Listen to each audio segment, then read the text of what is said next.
Hello, friends. This is Dave Hurwitz, executive editor at ClassicsToday.com, here with a look at a box that's still around.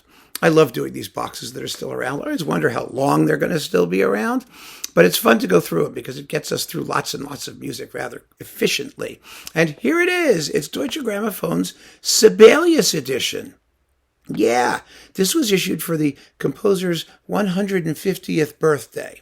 Right? It was his 150th birthday or anniversary or death day, or I don't know what it was. It was 150 years since something happened to Sibelius. And this is an interesting collection with some very, very good things and some very, very not as good things. And I want to go through it with you right now. Without further ado, actually, it's kind of cool because Deutsche Grammophon had a kind of patchy Sibelius catalog until rather recently. And so some of the stuff that came back hasn't been around for a while, or it was licensed from elsewhere. That's always fun to see what they pick. I mean, if you're going to license something, you might as well get the best stuff, right? Well, they don't. We know that. What else can we expect? Let's start with the symphonies. Number 1, Bernstein, Vienna Phil. Well, it's better than the second. Let's put it that way. It is a big, grandiose, rather steady, slow performance, but it's beautifully played. I saw them do it live at Carnegie Hall. It was gorgeous. The recording, unfortunately, is somewhat dry. It has a very odd sound, especially those wonderful Viennese horns. They sound like they're playing stop notes half the time. They have a real buzz to them that comes from the acoustic, from the sonics. And that's the only thing wrong with it. The performance itself is really pretty spectacular. The amended bass drum part in the slow movement is kind of unnecessary. It's in that big climax, the big fast climax in the middle of the movement where it goes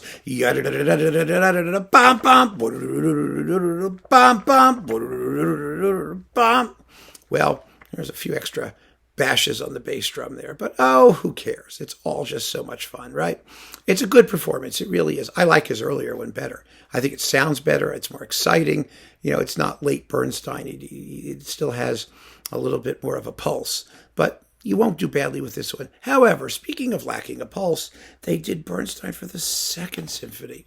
Oh, God. I mean, Deutsche Grammophon itself has better versions of the second symphony out there. Not many, interestingly, but they do. And this is the one with, the 18-minute slow movement, which isn't really even a slow movement. Well, it is here. And it's so a 15, 16-minute finale. Oh, my God, the brass sound like they're dying. The tempi are distended and stretched. This is not Parsifal. It is not by Wagner. This is Celibidache does Sibelius. Really, it is. It's ridiculous. It's late, crazy Bernstein. It's not as bad as like the New World Symphony or some of the things that, or as successful as his Pathétique, which is magnificent, which is fabulous. Sometimes the treatment worked and sometimes it didn't. But in this symphony, oh my goodness, it just needs so much more spontaneity and life and vigor and, okay, never mind. Number 3, Aku Kamu, very good, nice to have, with his Lemminkainen suite in the original sequence. That is with the Swan of Tuonela, the Swan of Tuonela third instead of second, which I think works very well. I like that original sequence. Anyway, they're nice performances. They're really very, very good. And they are performed by, the Helsinki Radio Symphony. So that's nice. Then we've got 4 and 6 with Karajan and Berlin. Those are classics. And number 5 and 7 with Karajan and Berlin. And those are classics. So we're in, except for that Bernstein second, we're in very good shape for the symphonies. And you might not have the Aku Kamu stuff. And you probably should listen to it. Now, you may recall, Deutsche Grammophon did issue a complete Sibelius symphony cycle split between Kamu and Karajan with the other Kamus that they should have just thrown in here. All right, do the Bernstein one and do Kamu for 2 and 3. They could have done better, and they didn't. Kullervo. Well, they never had a Kullervo. Most people never had a Kullervo till very, very recently. Remember, the only guy who did it was Berglund originally for Warner, and they didn't license that. They licensed Jorma Panula with the Turku Philharmonia or Philharmonic from Naxos. And of all the most recent Kullervos, this is probably the least interesting. It's just a solid, ordinary performance of no particular outstanding qualities or excitement. It's not bad. Panula is a conducting teacher more than anything else. He's not the most compelling interpreter, and this particular Kullervo is serviceable at best, and that's it. That's not the worst by any means. It's average. It's just average. And it says something about what we know about the work and how many times it's been recorded that we even know what average is now when it comes to Kullervo. What a great piece. Anyway, forget it. So now we get to tone poems. Lots and lots of tone poems. We have Ansaga and the Karelia Suite with Kamu again, which is nice to have again, and Rakastava, the Lava, with Mariner, which was always a good one. And then for the spring song, Finlandia, the Romance in Sea, and Pohjola's Daughter, we have mostly Nimi Järvi with Gothenburg, except for the Boston Symphony and Ashkenazi for the Romance in Sea. So that's a nice selection of stuff. Then we've got Järvi again for Night Ride and Sunrise, and now comes the fun stuff, the weird stuff. You could have licensed all of these things from BIS. BIS is very nice about licensing things, but they didn't because they had recordings of it. They had recordings, a series of recordings on Decca featuring Jussi Jalas, who was Sibelius' son-in-law, one of them. I mean, he had half a dozen daughters, so he had a bunch of son-in-laws. And they were recorded for Decca with the Hungarian National Philharmonic. Not the greatest orchestra at the time, and the sonics were very dry and wooden and somewhat unappealing. And that's what we have for In Memoriam and several other of these things, which is kind of a shame. The Bard, we have Kamu again.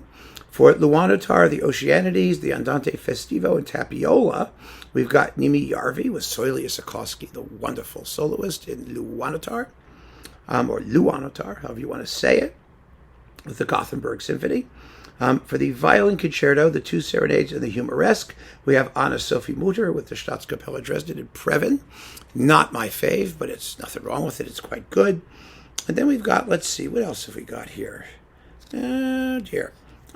Songs. You got a couple, one big disc of songs. That's all we needed, and that's all you need of it. With Tom Krause and the pianist with piano, not with orchestra. The orchestral versions are so much more fun. So you've got Tom Krause and Pentikoskimius, and also Kim Borg, bass, and Eric Verba.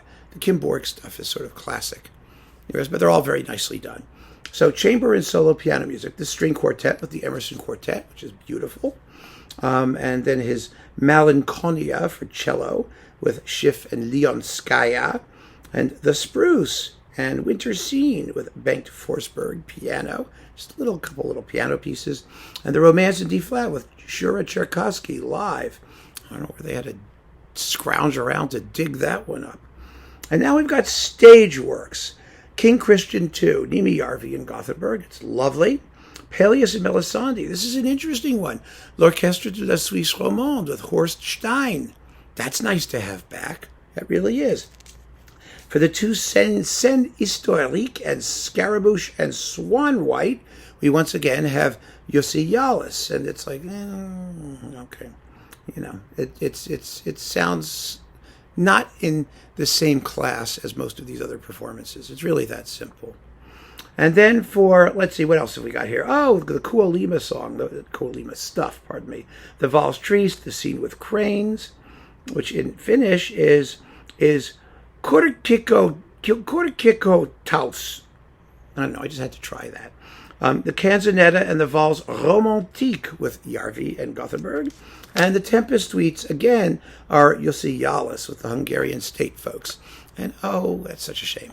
They could have licensed wonderful ones from Ondine, from BIS, from Naxos. Naxos has that great set of incidental music with Segerstam. There are others. So, what have we got here? In some winners, some losers.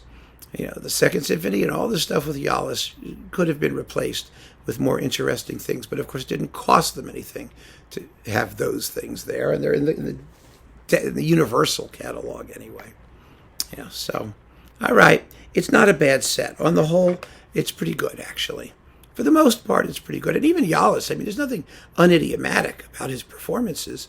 They're just not as attractive as others. Let's put it that way. So here you go. The Sibelius edition. Who am I talking to here? You, my friends, you who love Sibelius like I do and have tons and tons of Sibelius. But if you're starting out and you want to get a box that gives you a lot of stuff to see what you like, and you know you're going to be getting more or supplementing, this is pretty good. It's a pretty good bet. You must have another version of the Second Symphony. You must. The other incidental works, well, they're not as important. So you may be perfectly satisfied having the Yalis there, or you may want to get other versions, which are very easy to come by. And so you're in good shape. Really, it's only that Bernstein second that I think is the most sort of outstanding moment of negativity in the whole series.